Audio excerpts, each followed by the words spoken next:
Kamusta mahal na mga manonood? Maligayang pagdating sa aking channel.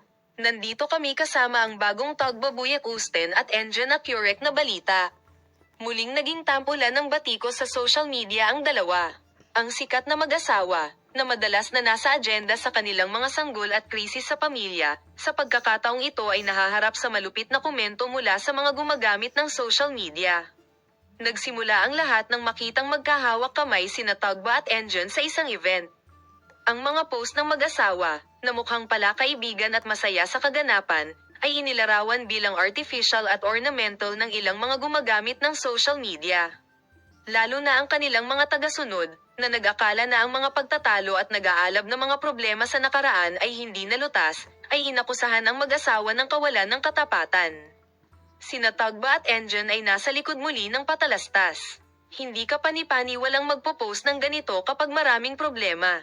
Bagamat mabilis na kumalat ang mga ganoong komento, ipinahayag ng ilang user ang kanilang discomfort sa pribadong buhay ng mag-asawa na palaging nasa agenda.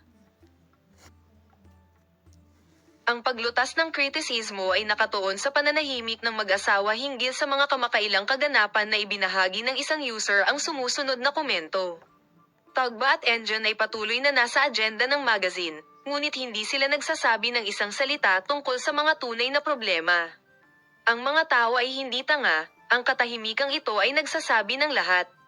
Pinuna ng isa pang user ang katotohanan na ang balita tungkol sa mga sanggol ng mag-asawa ay palaging nasa agenda. Binago pa nila ang kanilang mga sanggol sa kahindik-hindak na materyal. Nakakahiya na ang ganitong pribadong issue ay patuloy na nababalita sa media. Ngunit ang mga sumalungat sa kampanyang ito ng lynching ay hindi mas mababa. Ang ilang mga tagahanga ay nagtalo na ang patuloy na pagpuna sa mag-asawa ay hindi patas. Sabi ng isang user, sobra na ang ginawa kina Tagba at Engine.